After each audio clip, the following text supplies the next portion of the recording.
All right, hello. My name's Landon. I'm from Monroe, Michigan. I guess one thing I could say about myself, about when someone that's made me feel inferior in my life is my father. Growing up, he was very physically abusive. He never really told me he loved me that much, and it was just not the best situation, I guess, for a kid to kind of grow up in. So that's kind of something that always sticks out to me as someone that's always made me feel like less than or never really accepted. That was, something that I kind of lived with. Um, How have you overcome obstacles in your life? Overcome obstacles. Well, the first real obstacle that I dealt with was when I was 10 years old.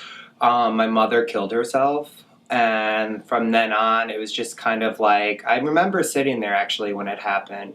And I told myself I would never be a victim to this situation, that I would always actually try to find the good in it. So it's one of the biggest obstacles that I've overcome. I also found out I was HIV positive October 4th, 2013. That was something that really has kind of changed my life for the better. It's made me kind of like get into health and fitness. And the biggest thing that I learned from that was to forgive yourself.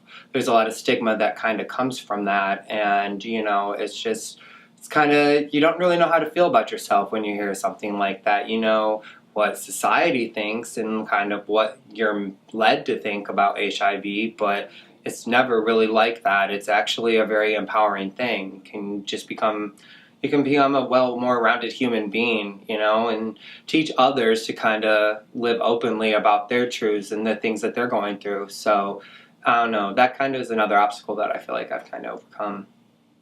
What are you most proud of?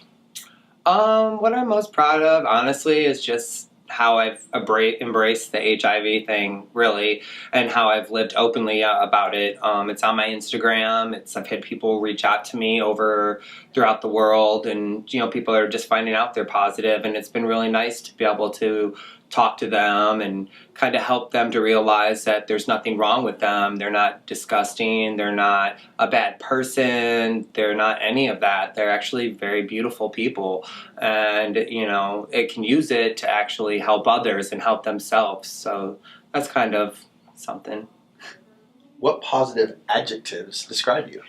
I would say strong, happy, fierce, beautiful, intelligent. I'd say those are a couple that come to mind. If you could tell your younger self one thing, what would it be? To not let your situation of when you were growing up, define you. It'll actually get better. I know it seems like sometimes when you grow up in very chaotic environments, when you're a kid, you just don't know whether life's going to get better. But I wanted to tell myself that life definitely does get better. So it's kind of something I'd always want myself to know. Landon, how are you a total badass at life? I kind of go through life just like kicking ass, I guess, I never let any situation kind of bring me down. I find the good in everything. I try to keep a good attitude and, try to uplift others through any situation, and also like love yourself, because I really do believe that in loving yourself, you are the most important person in your life, because when you can love yourself, you can lift other people up. And that is kind of something that, I don't know, makes me feel like a badass, is lifting others up.